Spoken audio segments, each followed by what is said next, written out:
Bienvenue à l'émission Le Miroir d'aujourd'hui sur Rwanda TV. Mon Dieu, aujourd'hui je suis tellement content, vous le voyez, j'arrête pas de sourire. Je ne sais pas comment ramener ma bouche, j'y arrive pas. Parce que je suis super content. On va parler avec une personne que j'adore et que vous aimez énormément aussi, je suis sûre. Vous la voyez presque tous les jours, depuis tellement d'années, devant vos écrans parce qu'elle travaille sur notre chaîne. Et bon, avant que je vous dise qui c'est, rappelons-nous que c'est toujours important de respecter les gestes barrières parce que la Covid, elle est toujours là, donc port du masque et puis distance sociale, hygiène des mains, etc. Bon, l'hygiène des mains, c'est toujours important, hein, même sans Covid. Donc, ok, passons. Alors, dans l'émission Le Miroir, chaque semaine, on vous fait découvrir des personnes, des personnalités, des profils, des carrières qui nous inspirent, qui nous motivent à faire plus de nos vies. Et c'est de temps en temps, je tombe sur des personnes qui non seulement nous inspirent à travers leur travail, parce qu'ils font un travail extraordinaire et s'ils le font si bien, mais en plus de cela, ce sont des amis, ce sont des personnes que j'admire personnellement. Et aujourd'hui, la personne qu'on va accueillir, elle est un peu sur le top de la liste. Et c'est une journaliste que vous connaissez très bien ici sur RTV. Vous la connaissez dans des émissions sportives. Là, je pense que j'ai tout dit. Ariane Uwamahoro, c'est notre invitée dans l'émission Le Miroir d'aujourd'hui. Vous la voyez souvent à la télé.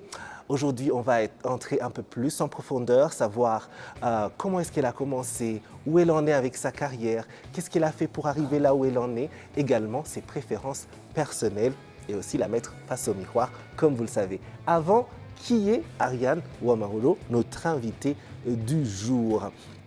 C'est un des visages et des noms les plus reconnus et les plus reconnaissables du pays. Une pionnière dans son domaine, le journalisme sportif.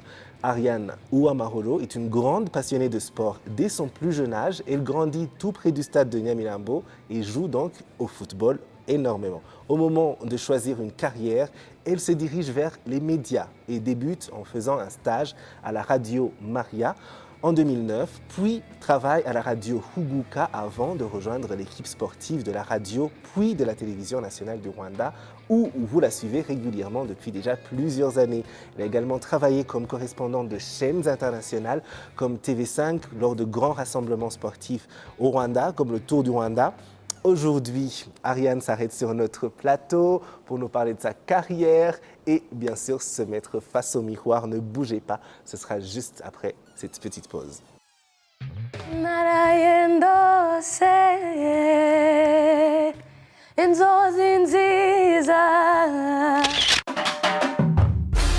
L'importance non seulement d'un travail bien fait, mais l'importance de l'excellence dans tout ce que l'on fait.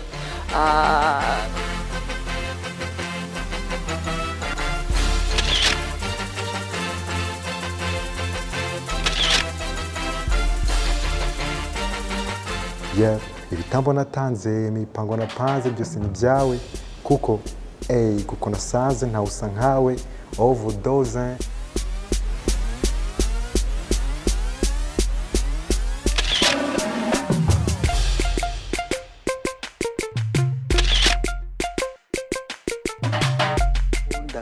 Alors tu bouges avec les comme ça, hein? Okay. Simple, hein?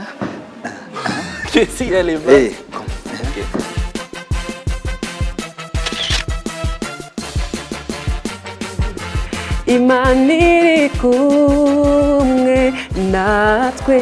Retrouvez Le Miroir, votre rendez-vous avec l'inspiration, la découverte, le divertissement, les dimanches à 17h.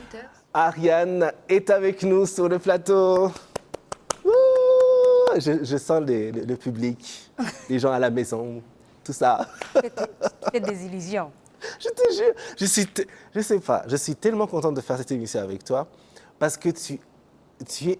Enfin, les gens adorent Ariane, tout le monde connaît Ariane parce que voilà, tu fais une des émissions... Parce que peut-être je souris beaucoup. Tu souris beaucoup, tu fais une superbe émission, vos programmes de sport, toutes les émissions que tu fais sont toujours si bien faits, que ce soit les matchs ou les programmes. Et puis, en plus de cela, ce que les gens peut-être ne savent pas à la maison, c'est que Ariane, c'est une des personnes les plus, agréables que Dieu ait créées. Merci beaucoup pour le compliment. Non, mais vraiment, tu entres quelque part et tout le monde est content. C'est un grand plaisir d'être parmi les invités de l'émission Le Miroir. Oui, et parce puis- que ça faisait plusieurs années. Depuis 2016. Depuis que Oui, j'ai depuis commencé l'émission. 2016. Je t'ai dit, On se fixait des rendez-vous et puis ça oui, et ratait. puis ça ratait et tout. Puis je te disais, mais non, le mois prochain, le mois prochain.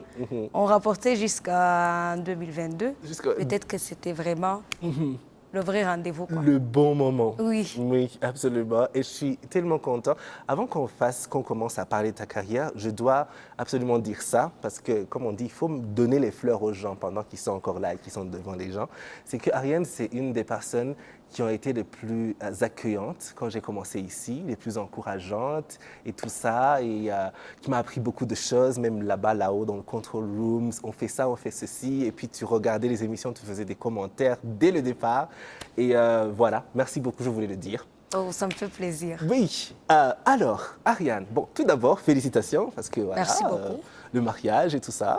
Oui, le mariage c'est bientôt, sauf Oui. que j'avais fait le mariage civil. Oui, oui, Puis oui. je suis très contente. Je te dirais quoi? Ben, j'ai hâte. Ouais. J'ai hâte de rejoindre l'équipe ou la famille des mariés. Des mariés. Bon, tu vas me conseiller, Oui. tu vas me coacher quoi. Il n'y a vraiment pas besoin de coaching là-dedans.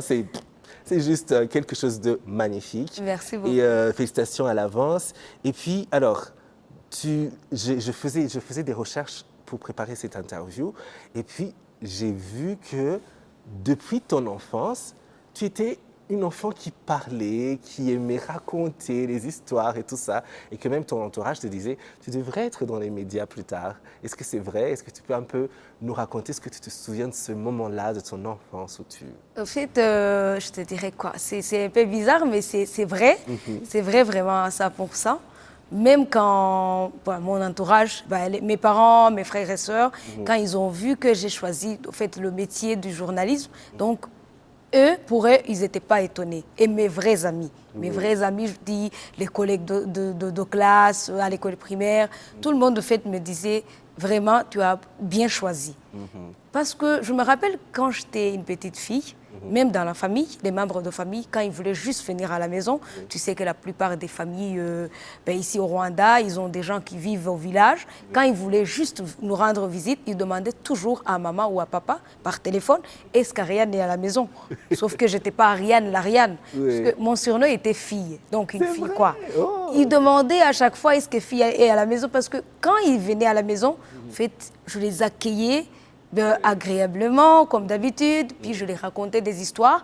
Et comme ils étaient les gens du village, je leur expliquais les trucs de la ville, je les faisais marcher dans les quartiers, au marché, tout. Et plus spécialement au quartier, au fait, j'étais la petite fille vraiment qui racontait les histoires. Parce que quand je visitais les gens, j'observais tout.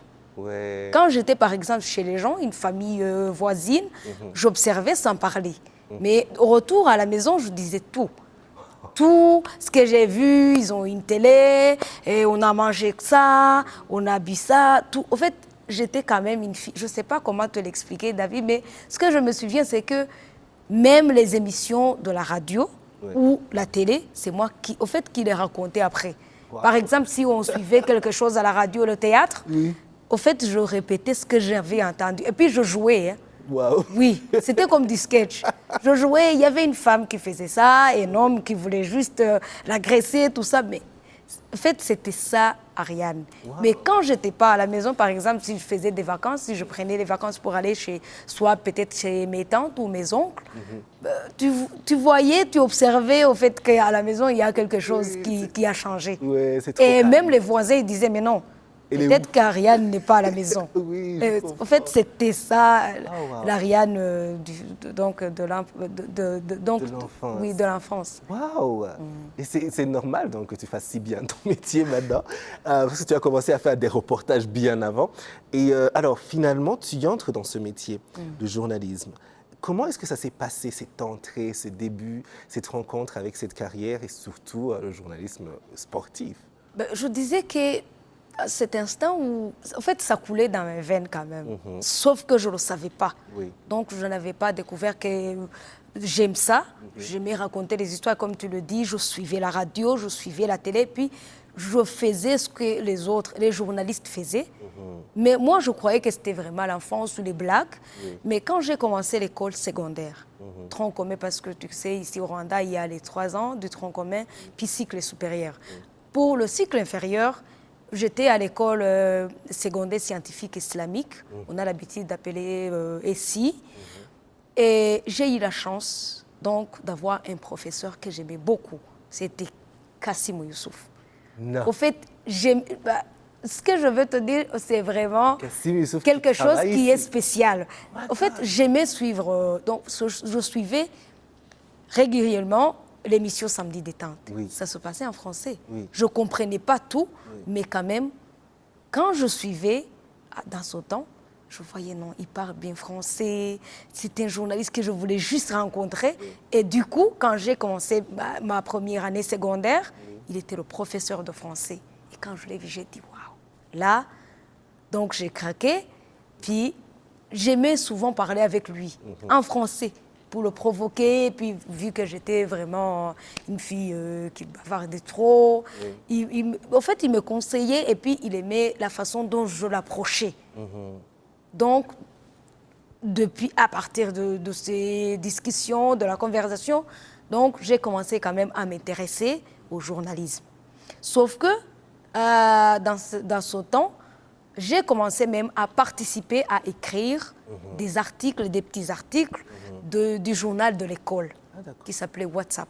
Au fait, normalement, c'était les gens du cycle supérieur qui écrivaient, sauf que je les ai approchés, puis j'ai demandé si je pourrais juste écrire, même si c'est 2 phrases ou 2 paragraphes comme ça. Mais au hasard, quand ils ont accepté, j'ai dit non. Moi, je m'oriente dans la section sport. Waouh, déjà. Vu que c'était une école musulmane, tout le monde était étonné de voir une fille qui voulait juste écrire des trucs ou des articles sur le sport. Mais j'étais intéressée quand même parce que mon histoire, comme tu l'avais déjà introduit, donc je suis grandie tout près du stade de l'Amitié, c'était comme ça qu'il s'appelait, que le stade était appelé dans le temps, sauf qu'on l'appelle stade de Momena. Donc tous mes collègues, mon entourage, c'était les garçons. En fait, j'étais pas une fille, j'étais une fille garçon, quoi. Oui. C'était Ariane. Je jouais avec les garçons, je mangeais avec les garçons, je partais à la messe avec les garçons. Même jouer au football, c'était facile pour moi. Donc, je connaissais, donc par défaut, je connaissais l'histoire, les joueurs du football. Pas beaucoup les joueurs du volleyball, mais le football, je les connaissais quand même. Donc, vu que j'avais donc un bagage, donc j'ai dit non, moi je me lance. Et j'ai commencé à écrire. C'était vraiment, comme ils avaient déjà promis ça, c'était 2 paragraphes. Mais quand les gens voyaient Ariane Ouamaoro, bon, tout le monde était quand même étonné. Ah, la plus petite fille là, de l'école, du cycle inférieur. En fait, c'est comme ça que ça a commencé. Et j'ai commencé à poser même les questions. Sauf qu'à la maison, personne ne savait pourquoi je pose la question. Parce que souvent, je stressais ma maman, je lui disais, si tu veux faire le journalisme, en fait, tu apprends quoi? Tu choisis quoi à l'école, donc à cycle supérieur? Et elle me disait, mais c'est juste les lettres, donc langue, littérature et tout ça, sans le savoir. Malheureusement, pour aller à l'école, aller au cycle supérieur, donc ça a été un combat. Et que je me souviens beaucoup parce que mon père, lui, il était scientifique, total. Ma grande sœur, elle avait fait les sciences. Donc, pour mon père, ce n'était pas vraiment question de faire... Lui, il disait, mais non, si c'est le français, tu parles. L'anglais, tu essaies. Kinyarwanda, là, c'est vraiment ta langue maternelle. Qu'est-ce que tu vas apprendre dans les langues? Il me disait, mais non, jamais mon enfant ne va faire ça. Et vu que c'était vraiment une obligation des parents, j'ai fait la biochimie par défaut, mais sans le vouloir. En fait, je pense que le chagrin que je ressentais à ce temps est resté marqué vraiment dans mon cœur. Oh, wow. Et je n'avais rien à faire, donc j'ai choisi quand même de suivre la biochimie. C'était biologie, chimie, physique, histoire. Non, pas d'histoire, physique, mathématiques. Sauf que j'étais quand même un peu frustrée. Je n'aimais pas ça. Donc je suivais, on avait une grande équipe de basket, je suivais ça. Et puis je disais aussi, je présentais le journal à chaque rassemblement, chaque lundi, je pense chaque lundi et vendredi, à l'école des sciences à Nyanza. Donc il y avait quand même quelques minutes pour savoir, donc pour nous informer qu'est-ce qui se passe et tout ça.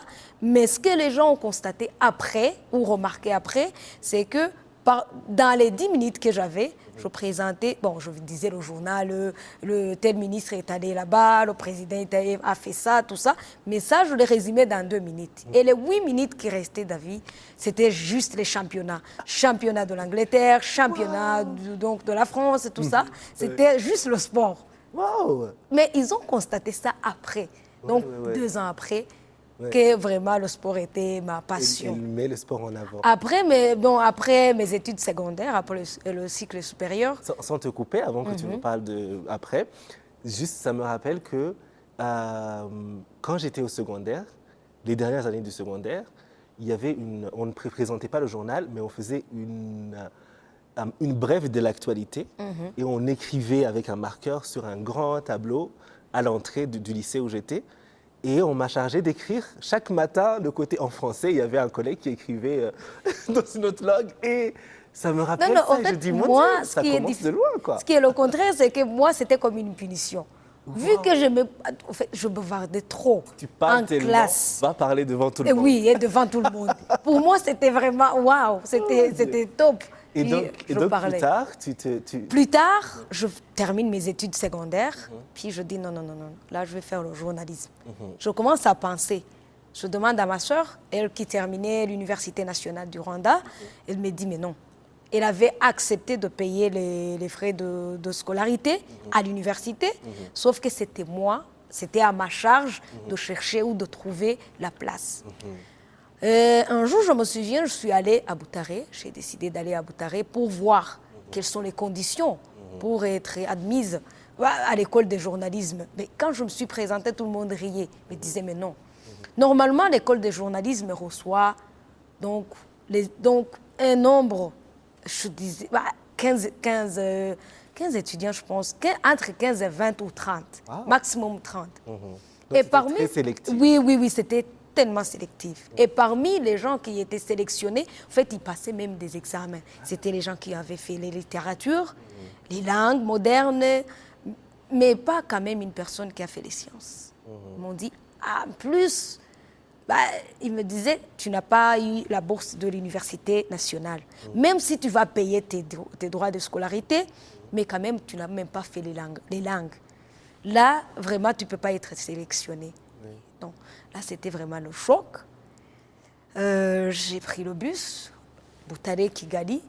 Mais quand j'ai parlé, je me rappelle que j'ai appelé une amie, une collègue de classe de l'école secondaire, pour lui expliquer tout ce qui m'est arrivé. Donc, j'étais quand même, je ne sais pas, j'étais déçue, découragée, tout ça. Elle me dit, mais non, Ariane, tu sais quoi?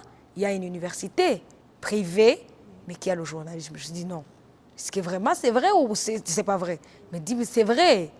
Et l'université se trouve où? C'était à Muhanga. Donc, le district qui était appelé Gitarama. Donc, c'était communément appelé Gitarama. Quand il me dit que c'était Muhanga, j'arrivais juste à Luhango. C'était à quelques kilomètres. Puis je me suis arrêtée. Je me suis arrêtée à Muhanga pour aller chercher l'université que je ne connaissais même pas. Donc, je ne pourrais pas même le localiser, sauf que j'ai demandé aux gens. Tu demandes où se trouve l'université où je vais trouver L'université le journalisme. ICK. En fait, c'était ICK. Et les personnes m'ont orientée. Je suis arrivée. Les frais d'inscription, c'était 10 000. Et c'était l'argent qui me restait. Donc, il me restait dans ma poche 12 000. Donc, le ticket que j'allais juste utiliser, 500 francs rwandais, et les 10 000. Donc, je me suis inscrite tout de suite. Et de retour à la maison, parce que eux, ils voulaient que je fasse les sciences infirmières et d'autres choses, mais qui sont quand même relatives aux sciences. Ils étaient étonnés de voir que j'ai fait l'inscription en journalisme. Parce qu'à Boutaré, ils m'ont envoyé, mais sachant très bien que ce n'était pas possible. Ça n'allait pas marcher. Donc, ça n'allait pas marcher. Et pour moi, donc, depuis ce jour, donc, j'étais quand même motivée, même si j'ai eu des professeurs qui me décourageaient. Parce que je suis venue un peu en retard, mais quand je me suis présentée, tu devrais dire tes noms, là où tu habites, où tu viens, et ce que tu as fait à l'école secondaire. Quand j'ai dit biochimie, non, le professeur, je me rappelle bien, c'était le professeur du cours qu'on appelait collecte et traitement de l'information. C'était un cours principal quand même, un cours majeur en journalisme, et puis il me dit, mais non, là vraiment tu vas échouer. Sciences, biochimie, et tu viens. Ok, on va voir, attendons voir, mais je lui dis, mais non, je te promets que dans ton cours, vraiment le minimum que j'aurai, c'est 18 sur 20. Et je suis y arrivée.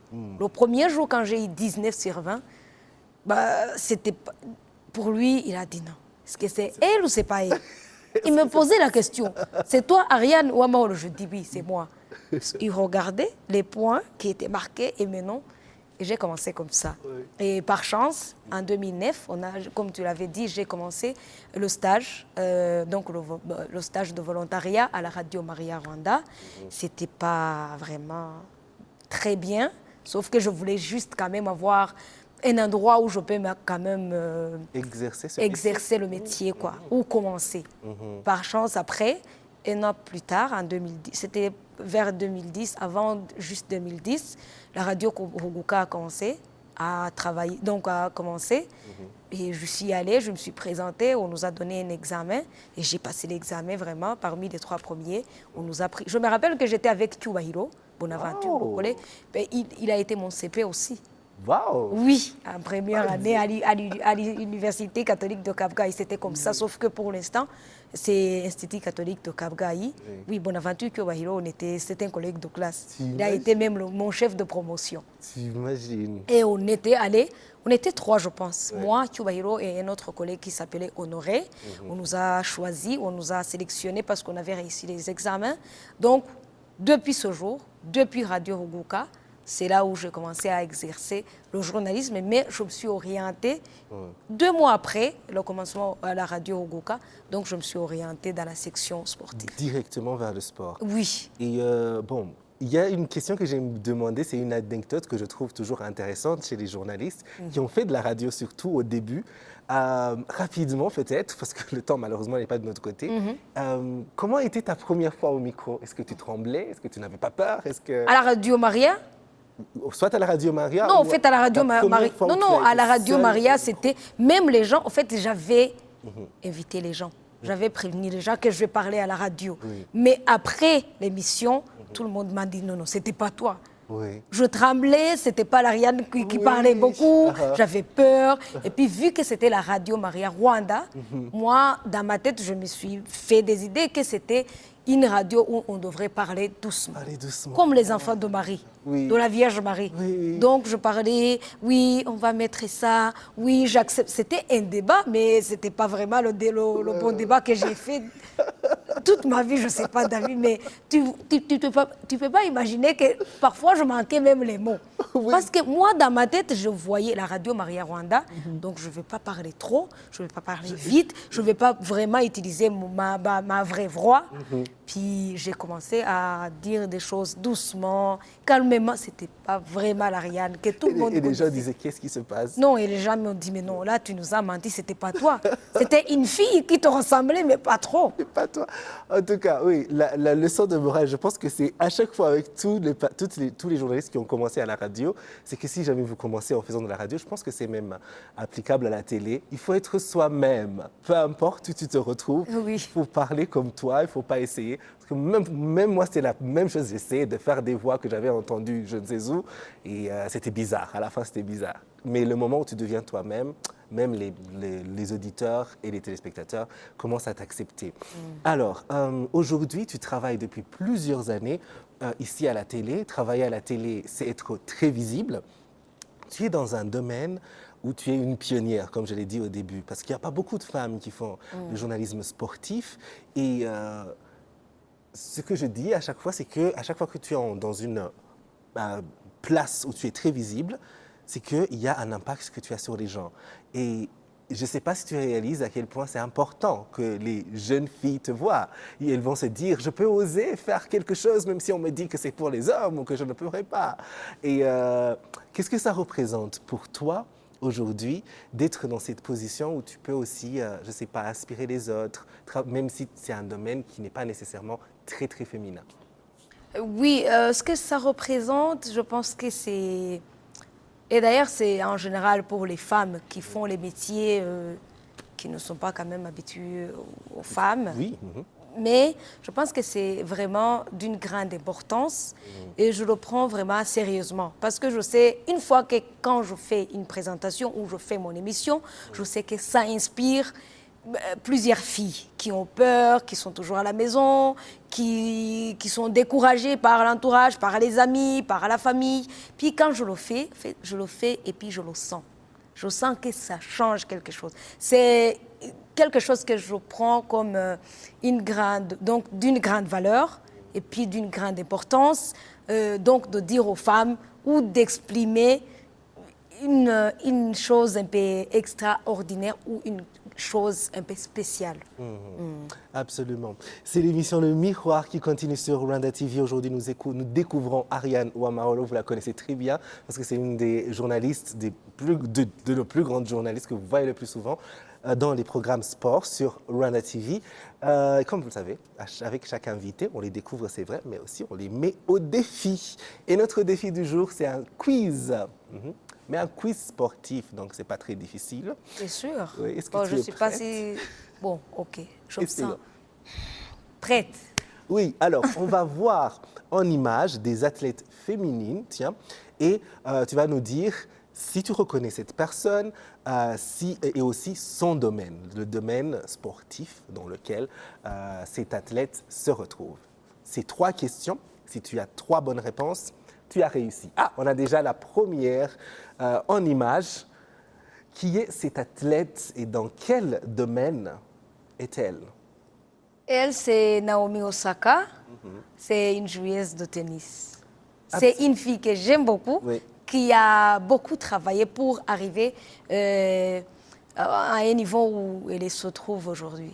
Oui, c'est vrai. Elle a beaucoup souffert, mais pas tellement, mais quand même, vu qu'elle n'était pas reconnaissée ou sa famille n'était pas reconnue par le Japon, et après qu'elle a commencé à être une star, Oui. que le pays était intéressé à le reconnaître avec sa famille, c'était vraiment une fille qui m'inspire beaucoup. Absolument. Oui. Et c'est vrai, elle est super. Oui, elle joue si bien. Et puis j'aime bien la voir en interview. Je trouve qu'elle est un peu humaine. Je la trouve très Oui, oui, humaine. elle est très humaine. Quand elle ne gagne pas, Oui. en fait, c'est elle. Oui. Donc, elle reste la Naomi Osaka que sa famille raconte toujours. Oui, waouh. Et je ne savais pas, en fait, que cette histoire, qu'au début... Oui, oui, au début, c'était difficile avec sa famille parce que l'un de ses parents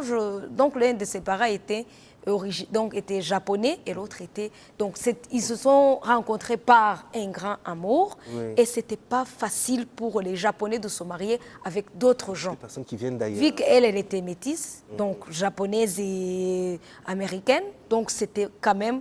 Elle n'était pas acceptée par la société ou la communauté japonaise, quoi. d'accord. Mais quand elle a commencé sa carrière à être vue par tout le monde, et donc le pays ou les autres voulaient juste s'attribuer à sa réussite, oui, bien à sa sûr, réussite, oui, quoi. Dès que oui, c'est vrai. Oui. Naomi Osaka, donc ça, c'est une bonne réponse. Regardons la deuxième photo. Qui est cette athlète en image? La fille, ou la femme, non, pardon, c'est la femme. Oui. C'est Leslie, sauf que son domaine, c'est le basket. Oui. Je ne sais pas si pour le moment, elle est devenue coach, Oui. mais elle a joué beaucoup au basket et puis elle a remporté. C'est l'une des femmes ou des filles qui jouaient pour l'équipe nationale des États-Unis d'Amérique, qui a remporté 4 médailles d'or aux Jeux Olympiques. Waouh. Et elle est tellement élancée. Mon Dieu, à chaque fois que tu la vois dans les photos avec d'autres personnes, tu te dis, qu'est-ce qui se passe? Non, imagine si Leslie rencontre Ariane. Oui. Sauf que j'ai l'habitude de dire ça aux gens. Oui. C'est vraiment une anecdote que je dis à tous les gens. Oui. Quand ils me disent, mais Ariane, est-ce que tu n'avais pas peur quand tu étais donc, devant, par exemple, mettons, Flavien Damokunda, c'était un joueur de volleyball. Mais je lui dis, mais non, tous les joueurs, ils sont quand même élancés plus qu'Ariane. Oui, Je suis ça, de c'est plus clair. petite taille. Mais qu'est-ce que je fais? Si donc je relève pas ce défi, Oui. ben, j'arrête le métier, quoi. C'est Parce clair. que je ne connais pas beaucoup de joueurs ou des joueuses qui sont quand même de ma taille. Ça, c'est clair, ça, Oui. c'est vrai. Oui, oui. Oui. Alors, regardons la troisième photo. Ça fait déjà 2 bonnes réponses sur 2 questions. OK, un quiz qui se passe bien. Regardons la troisième photo. Ah, la troisième photo, c'est Casta Semenya. Oui. C'est une athlète sud-africaine. Elle aussi, je l'ai connue par son histoire. Oui. Oui, son histoire qui est quand même très touchante. J'ai été donc touchée aussi par l'histoire de cette femme qui a quand même beaucoup souffert, qui a été arrêtée ou il voulait juste dire qu'elle participait dans des catégories femmes alors qu'il était homme. Donc elle a subi beaucoup de choses, elle a subi des insultes, elle a passé beaucoup des examens pour voir si c'est vraiment une femme ou un homme. Donc elle aussi, je la connais quand même. Oui, c'est vrai, c'est vrai, c'est vrai. Oui. Une histoire particulière. Elle aussi, elle était quand même, elle a une histoire, David, qui est un peu touchante. Je pense que c'est ça même qui m'a attirée à l'aimer, quoi. Ouais. Parce que c'était une fille qui a été élevée par sa maman, donc une veuve qui était pauvre. Ouais. Donc quand la fille a découvert, quand les gens ont découvert le talent que la fille avait, donc pour Casta Semenya et pour sa maman, c'était une chance. Absolument. Donc de la faire, donc de l'exposer et de gagner quelque chose aussi et de pouvoir aider sa maman qui était très pauvre, qu'il avait élevée malgré la pauvreté, mais quand même qu'il avait élevée. Donc quand elle expliquait son histoire, elle et sa maman, donc elle pleurait trop. Donc elle aussi, elle a une histoire un peu touchante, quoi. Absolument. Ouais. J'aime bien comment tu racontes les histoires des athlètes et tout ça et comment ça te passionne. Et aussi, vous avez cette nouvelle émission qui est sur RTV où, au-delà du sport, vous entrez aussi en détail, pas juste oui. ce qu'on voit Oui, pendant parce les matchs, les compétitions. oui, parce que normalement, la plupart des émissions sportives ici au Rwanda, ils parlent de l'actualité, quoi. Oui. Mais malgré cette actualité qui est beaucoup plus importante aussi, mais il y a une chose, il faut aussi penser aux autres sujets qu'on peut développer. Si on a commencé quand même à développer le sport, où est-ce qu'on en est? Et qu'est-ce qu'on peut faire pour améliorer? Est-ce qu'il y a les légendaires qu'on ne connaît même pas, ou qu'on a ignoré ou oublié? Donc c'est la raison, c'est une des raisons qui nous a poussés à parler avec les autorités, à voir qu'est-ce qu'on peut faire, qu'est-ce qu'on peut donner comme soutien aux sportifs ou aux gens qui aiment le sport au Rwanda, qui ont l'envie de développer, mais sans quand même utiliser toujours cette actualité, quoi, de chaque jour. Absolument. Et c'est si bien fait, c'est un si beau projet parce qu'il faut toujours que les sports comme la musique, etc., même si ça se voit comme un divertissement, juste entertainment, mais il doit y avoir des structures derrière qui sont fortes pour soutenir les artistes, les athlètes et tout ça. Et vous le faites si bien à travers votre Merci émission. beaucoup. Alors, on parlait tout à l'heure d'athlètes féminines. Et tu es parmi ces activistes qui parlent beaucoup de la valorisation des sports féminins. Je sais que c'est quelque chose qui te tient à cœur. Eh oui. Où est-ce que ça en est aujourd'hui si tu jettes un coup d'œil? Aujourd'hui, quand même, le sport féminin a avancé au Rwanda. Depuis même, après même le génocide perpétré contre les Tutsis, et le gouvernement rwandais voyait qu'il y avait quelque chose qui manquait quand même. Oui. Côté féminin. Puis ils ont commencé doucement. Et d'ailleurs, ce soir, je t'invite à voir, parmi les gens qu'on va voir dans nos émissions, il y a une femme, Félicité Lwemalika, qui a beaucoup combattu quand même, qui a beaucoup mis ses efforts pour que le sport féminin avance ou arrive à un niveau où on en est aujourd'hui. Donc, on est quand même contente. On se contente de ce qu'on a, on a avancé, sauf qu'il y a d'autres choses à faire. Bon, au championnat, il y a des choses à corriger, mais quand même, c'est mieux par rapport avant. Oui, c'est ce qui est bien, c'est d'avancer. Le temps passe rapidement, malheureusement, on me dit, mais il faut absolument qu'on parle de ça. Ce sera la dernière question avant le tic-tac, mais on doit en parler, parce que c'est important, je me dis. Alors, récemment, les gens ne t'ont plus vu pendant un moment à la télé parce que tu as pris une pause pour aller reprendre, faire encore plus d'études. Je vais dire refaire parce que les études, c'est déjà... Ah oui. C'est refaire encore plus d'études. En fait, c'est ajouter quelque Ajouter chose encore à ce que plus j'avais, quoi. à ce que tu avais déjà, donc l'enseignement ultra supérieur, disons, au Canada. Et puis, tu es allé, tu l'as fait, et puis tu es revenu. Et ce qui est étonnant, c'est que tu es dans un domaine que tu aimes déjà, qui te passionne. Et tout le monde se dit, tu le fais si bien. Pourquoi est-ce important pour toi de quand même mettre à l'avant l'éducation, continuer à enrichir ses connaissances, etc. Oui, c'est vraiment important et je voulais juste le signaler ou mettre vraiment un point parce que c'est vraiment un message que je vais même dire aux jeunes d'aujourd'hui. Parce que si tu veux arriver à quelque chose, l'éducation est quelque chose de très important. Même si tu veux faire... donc tout ce que tu penses que tu peux faire, l'éducation vraiment est d'une grande importance.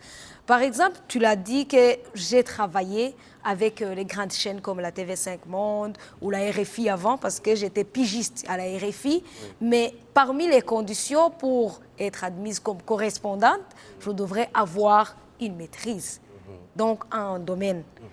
C'est ça, c'est même la chose, donc c'est même la raison qui m'a poussée à avancer ou à faire ma maîtrise dans le journalisme international.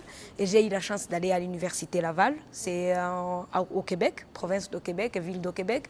J'ai eu la chance. Pas n'importe quelle université Laval, c'est pas n'importe. Merci beaucoup. C'est parmi les universités les plus réputées du Canada. Oui.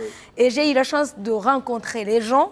Et ça m'a donné aussi une opportunité de faire ou d'exercer le métier dans des grandes chaînes ou de faire mon stage à la RFI, donc à la vraie RFI quand même que j'entendais par exemple. Donc c'est vrai, donc c'est très important de faire les études parce que ça te pousse. Et puis même si j'ai commencé à vous dire que j'ai fait les sciences sans le savoir ou sans le vouloir, ça m'a aidé. Donc, quelque part, oui. Ça m'a aidé à m'adapter dans tous les domaines. Absolument, absolument. Et c'est très inspirant de voir une personne qui fait ça. Et c'est pour ça que je tenais qu'on en parle. Et je pense que c'est un bon exemple pour plusieurs autres personnes. Alors, on finit notre émission avec cette partie rapide, le tic-tac.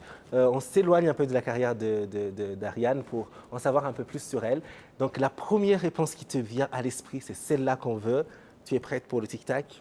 Je suis prête. On y va. Alors, quelle est ton activité favorite lorsque tu n'as pas à travailler? C'est juste... Quand je ne travaille pas, j'aurais envie... Tout le temps. Non, je travaille, je ne sais pas, parce que j'allais juste voir. En fait, c'est comme si je travaille tout le temps, mais quand je ne travaille pas, je rends visite à des amis ou des collègues. Ah, d'accord, ça c'est bien. C'est ça. Je marche.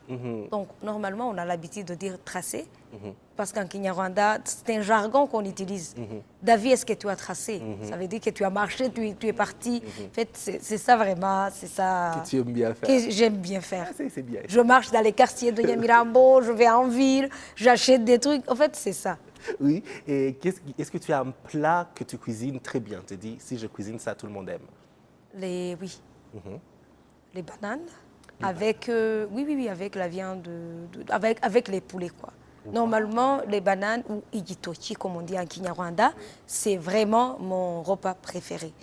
Et si... Tu ajoutes du poulet, tout ça? Oui, du poulet, du piment. Wow. Un tout petit peu. Il faudra préparer ça pour nous un jour. Mais oui, je t'invite. Je t'invite chez moi. J'accepte déjà. Dans un mois déjà. Ou un mois et quelques semaines, je t'invite. Déjà, je serai là. Chez moi. Avec mon gros ventre, donc prépare beaucoup. Et puis pour toi, qui est le plus grand basketteur de tous les temps? Kobe Bryant. Le plus grand footballeur de tous les temps? Cristiano Ronaldo. Oui, au Rwanda? Au Rwanda, Gatete Jimmy. Parce que quand j'ai fait quand j'étudiais, il y avait son image sur les cahiers. Sur les cahiers. Et oui, Gatete Jimmy, je voulais même le voir, je voulais juste le voir en face. Non, c'est le joueur vraiment de tous les temps. Oui. Est-ce que tu es plus série, film ou documentaire? Non. Aucun des trois? Aucun des trois. Vraiment, tu préfères tracer? Non, match. Les matchs? Les matchs. Ah oui, c'est vrai. Oui. Ça se comprend. Mes sœurs sont absolument comme toi.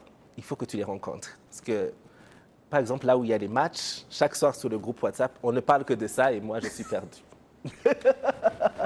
Et on est à la fin de cette émission. On finit toujours avec notre question phare, comme vous le savez.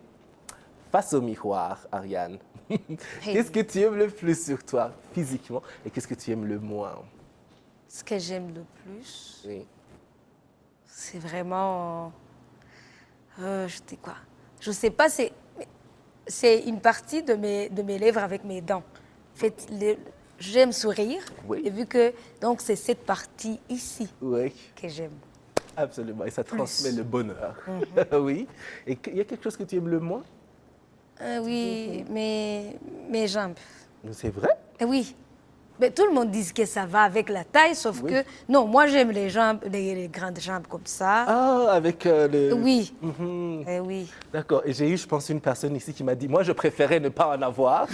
Donc, vous devriez vous retrouver et faire un transfert. Donc, en fait, c'est la partie que j'aime moins. Oui, mais... Oui. oui, Sauf oui. que ça ne me dérange pas trop. Pas de- Oui, oui, même arrivé au moment de les enlever, mais non. Ouais, ouais, ouais. Oui, sauf que c'est la partie vraiment que j'aime pas trop. Ariane, en tout cas, merci beaucoup pour l'honnêteté. Merci beaucoup, David. Merci d'avoir partagé ce moment avec nous. C'était un grand plaisir. J'espère que tu vas revenir lorsqu'on aura un public. C'est sûr. Et le public pourra poser toutes les questions qu'ils ont. Merci à vous tous qui nous avez suivis. Aujourd'hui, nous étions en train de découvrir une des personnes que nous aimons tous le plus à la télévision, Ariane Ouamarolo, et les journalistes sportives. Merci encore. Merci aussi. Oui, on se retrouve la semaine prochaine pour un autre numéro de l'émission Le Miroir. En attendant, nous sommes sur Twitter, nous sommes sur Instagram, nous sommes sur Facebook et sur YouTube. Rejoignez-nous. Allez, ciao.